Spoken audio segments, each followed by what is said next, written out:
Hey guys, it's Derek here. So, One Piece live action has finally dropped, and they decided to give us the entire first season in one go. There are 8 episodes, about an hour long each, and yeah, I binge-watched all of it, so you don't have to. Starting off, I wouldn't say this is an apples to apples comparison, they are completely different things, so temper your expectations completely because this is an apples to oranges debate. Live action is always going to be different than the source material, and I think this is faithful enough that it's watchable. If you are expecting an identical copy though, I would say you should probably skip this because they've taken a lot of creative liberties and changed out a lot of different things that will probably trigger you. So that's your trigger warning, and that's probably your sign whether or not you should be watching this. But for everyone else who's either a super fan, just getting into the series, or just has a really big and open mind towards these things, then I welcome you to watch the entire series. I'm going to try to break down a few of the things that I saw, and I'll do my best without spoiling anything, so it won't be that kind of a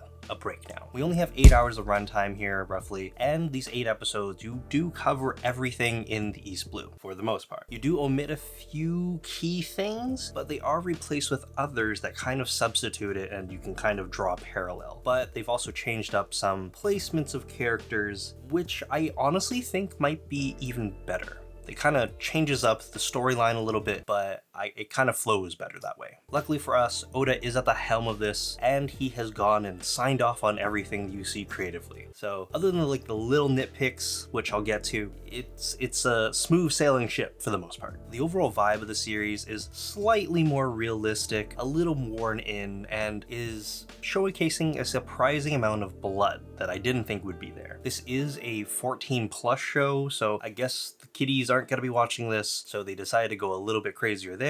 There are some nudity bits in here as well, but nothing super sexual, so nothing crazy that way. There were a ton of jokes written into this, but I wasn't too opposed to this. It did feel kind of Disney-like at points, but it never really took away from the scene too much. It felt just in line with the character that was saying these things. I will have to say though, in terms of how they shot the series, they used a ton of close-ups, like how I mentioned in my teaser video, and I'm still not a fan of it. It seems like you can almost see the pores for everyone. I wish they really kind of went back a little bit and showed you more of the existing or surrounding area a bit more, and I think it would just kind of help build the world better. But instead, we got a lot of very close-up shots, and I think they were trying to go for just showing the reaction of the crew, but for me, it didn't feel very creative. However, it seems like a lot of the money was spent towards set design, and I'm actually quite happy with it. We do get to see a functioning Going Merry, a Baratie, and also an Arlong Park, which do look really good on camera, and I kind of understand why they kind of allocated more budget towards that.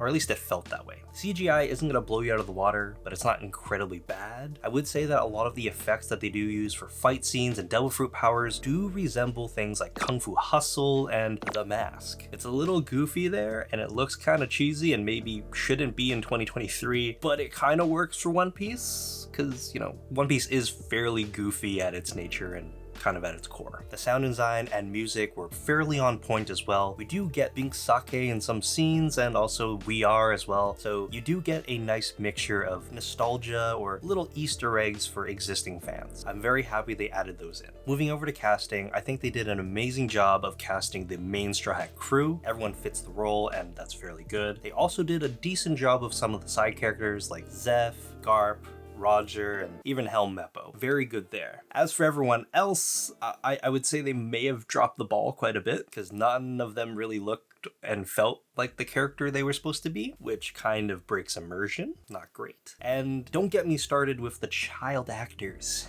They were pretty damn bad.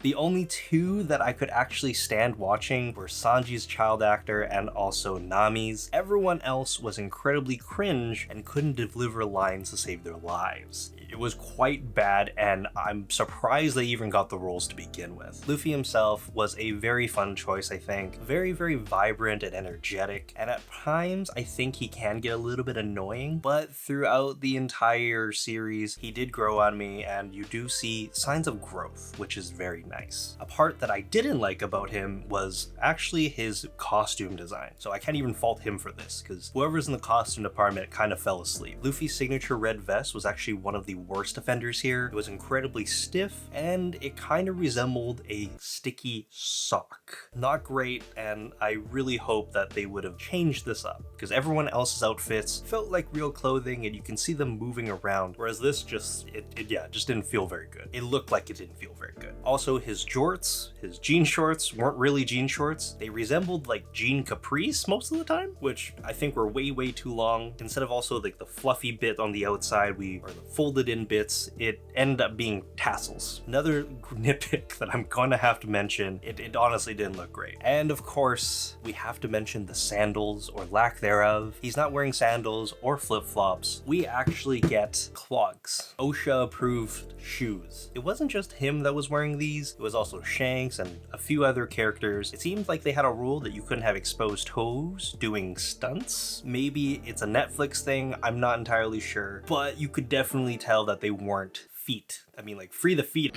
from a distance, and if you squint your eyes, you could say that it might resemble bare feet with a sandal. They weren't great. They look pretty bad. I'm not gonna lie. Moving over to Zoro though, I think he was the main bright spot in the entire show. Every single scene he ended up in, he stole, and all the fight sequences were very well choreographed and spot on. I think this does have to do with a lot of his experience with previous roles that have to have him do this. You can go and see him in things like Rurouni Kenshin and also the new Knights of the Zodiac. Maybe don't watch that, it looks pretty bad. Like worse than this one.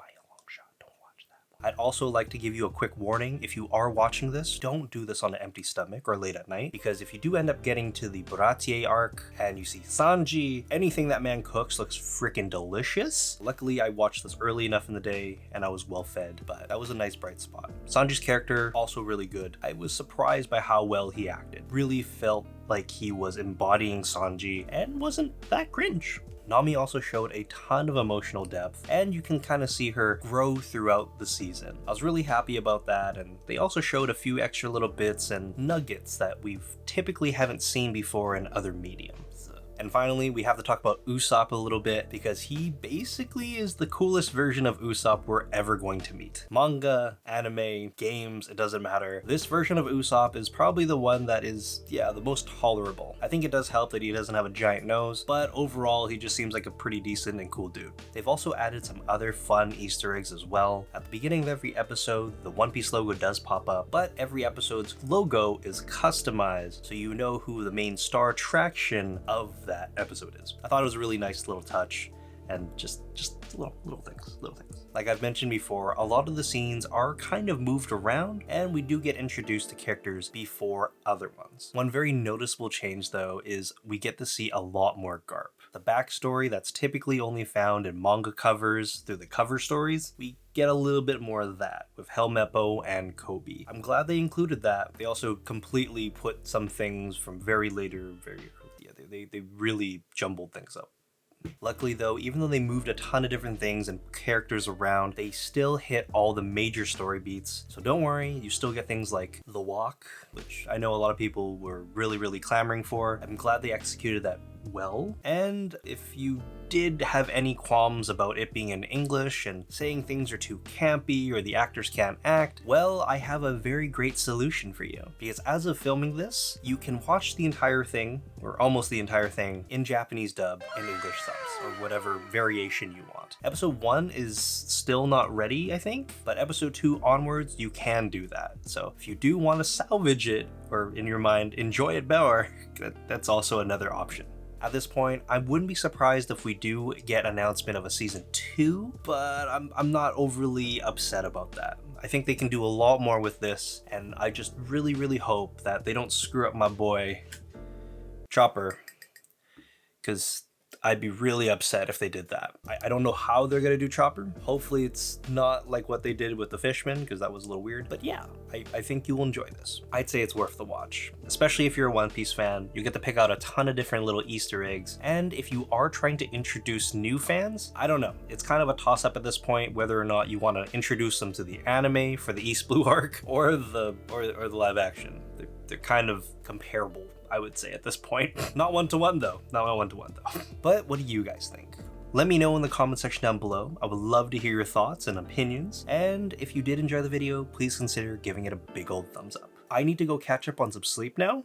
And yeah, if you're gonna watch this, just don't binge watch it in one day. Go do other things. Maybe watch 2 episodes at a time. I don't know. My name is Derek, and I'll see you next time. Bye, guys.